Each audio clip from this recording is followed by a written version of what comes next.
रात के अंधेरे में एक राज छुपा है जो दुनिया के सबसे ताकतवर लोगों को हिला देता है। एक ऐसा आदमी जो अरबों का मालिक था, जो अमेरिकी सदर से लेकर बरतानवी शहजादे तक, हॉलीवुड के सितारों से लेकर साइंसदानों तक सबका दोस्त था। इसका नाम था जेफरी एप्स्टाइन। लेकिन इसकी असल कहानी वो नहीं थी जो अखबारों में छपती थी। इसकी असल कहानी थी 100 से ज्यादा मासूम बच्चियों की तबाही, एक खुफिया जजीरा जहां रातों को पार्टी होती थी, और एक त्यारा जिसे लोलेटा एक्सप्रेस कहा जाता था। और अब मार्च 2026 में वो फाइलें खुल गई जिनका इंतजार दुनिया बरसों से कर रही थी। 3,50,000 सफ़हात, 2,000 वीडियोस, 1,80,000 तस्वीर। अमेरिका की हुकूमत ने सदर ट्रंप के दस्तखतशुदा एप्स्टीन फाइल्स ट्रांसपेरेंसी एक्ट के तहत सब कुछ बाहर निकाल दिया। तो आज की इस डॉक्यूमेंट्री में हम कोई अफवाह नहीं, कोई साजिश की थ्योरी नहीं, सिर्फ अदालत के दस्तावेजात, FBI की रिपोर्ट्स और 2026 की ताज़ा तरीन फाइलें लेकर चलेंगे। जेफरी एप्स्टाइन का जन्म 1953 में न्यूयॉर्क के एक मामूली यहूदी खानदान में हुआ। इसके वालिद एक बागबान थे, माँ एक स्कूल टीचर। बचपन से ही इसे पैसे की लालच थी। इसने डॉल्टन स्कूल में पढ़ा जहां इसे रियाजी का शौक था। स्कूल छोड़ने के बाद वो एक बैंक में नौकरी करने लगा। वहां से इसने वॉल स्ट्रीट का रास्ता निकाला। 1988 में इसने खुद का फाइनेंशियल मैनेजमेंट फर्म बनाया जिसका नाम था JFI। इसकी क्लाइंट्स में सिर्फ अरबपति लोग थे। सबसे बड़ा नाम लीस वेक्सनर, जो विक्टोरिया सीक्रेट का मालिक था। एप्स्टाइन ने वेक्सनर की प्रॉपर्टी संभाली और जल्द ही खुद भी अरबपति बन गया। इसके पास न्यूयॉर्क में एक 7 मंजिला घर था, फ्लोरिडा में एक महल और न्यू मैक्सिको में एक फार्म हाउस। लेकिन इसकी सबसे खतरनाक चीज थी इसका प्राइवेट जजीरा, लिटिल सेंट जेम्स, जिसे लोग पेडो आइलैंड कहते थे। ये जजीरा कैरेबियन में था जहां इसने एक बड़ा सा घर बनाया था, एक टेंपल जैसा ढांचा और एक ब्लू स्ट्रिप स्विमिंग पूल।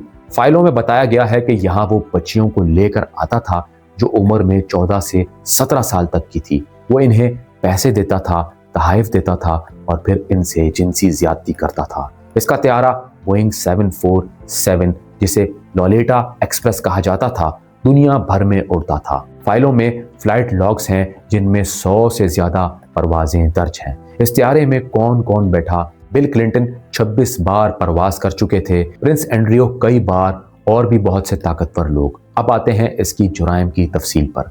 2008 में फ्लोरिडा पुलिस ने एप्स्टाइन पर मुकदमा किया। इस पर इल्जाम था कि वो 30 से ज्यादा नाबालिग लड़कियों का इस्तेसाल कर रहा है। लेकिन इस वक्त की डील बहुत नरम थी। इसे सिर्फ 13 माह जेल की सजा मिली और वो रोजाना दफ्तर जा सकता था। लोग कहते हैं कि ये डील इसकी ताकत की वजह से हुई। फिर 2019 में न्यूयॉर्क में दोबारा गिरफ्तारी हुई। इस पर इल्जाम था कि वो एक बड़ा सेक्स ट्रैफिकिंग नेटवर्क चला रहा है। इसने गस्लाइन मैक्सवेल के साथ मिलकर लड़कियों को भर्ती किया। मैक्सवेल इसकी गर्लफ्रेंड और पार्टनर थी। वो लड़कियों को एप्स्टाइन के साथ लाती थी और फिर इन्हें तरबियत देती थी कि वो क्या करें। फाइलों में मुतासिरीन की गवाहियां हैं। एक लड़की ने बताया कि वो 14 साल की थी जब इसे एप्स्टाइन के घर बुलाया गया। वो रो रही थी लेकिन एप्स्टाइन ने कहा, तुम्हें पैसे चाहिए तो ये करना पड़ेगा। दूसरी लड़की ने बताया कि जजीरे पर पार्टी होती थी जहां बड़े बड़े लोग आते थे और लड़कियों को मजबूर किया जाता था। 2021 में गस्लाइन मैक्सवेल को अदालत ने सजा सुना दी। इसे 20 साल कैद हुई। अब सबसे बड़ा सवाल है एप्स्टाइन की मौत का। 10 अगस्त 2019 को इसे न्यूयॉर्क की जेल में मुर्दा पाया गया। ऑफिशियल रिपोर्ट कहती है ये खुदकशी है। इसने तख्ते से खुद को लटका लिया। लेकिन फाइलों में बहुत सी चीजें शक पैदा करती हैं। जेल के कैमरे काम नहीं कर रहे थे, गार्ड्स सो रहे थे। इसका सेलमेट एक दिन पहले ही बदल गया था। 2026 की नई फाइलों में FBI की इन्वेस्टिगेशन रिपोर्ट्स हैं जिनमें बताया गया है कि मौत की तहकीकात की गई लेकिन कोई हतमी सबूत कत्ल का नहीं मिला। फिर भी लोग पूछते हैं कि क्या कोई ताकतवर शख्स ने इसे खामोश कराया। अब आते हैं फाइलों की कहानी पर। 2019 से लेकर 2024 तक अदालतों में केसेस चलते रहे। वर्जीनिया गेफरे ने प्रिंस एंड्रियो पर मुकदमा किया जो बाद में सेटल हो गया। 2024 में अदालत ने कुछ नाम खोले। बिल क्लिंटन का नाम आया लेकिन इन पर कोई जिनसी जुर्म का इल्जाम नहीं लगा। प्रिंस एंड्रियो का नाम बार बार आया। एलोन मस्क का भी जिक्र है और सदर ट्रंप का भी।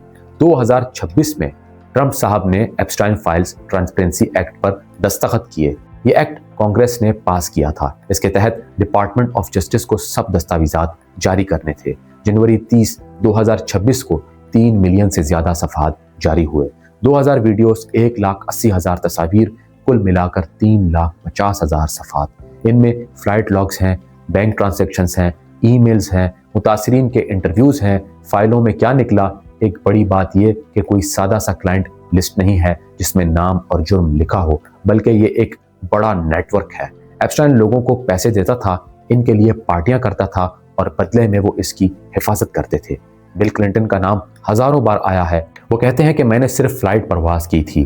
प्रिंस एंड्रयू ने लड़कियों के साथ फोटोज भेजने का एतराफ़ किया, लेकिन जुर्म से इनकार कर दिया। ट्रंप का जिक्र भी है।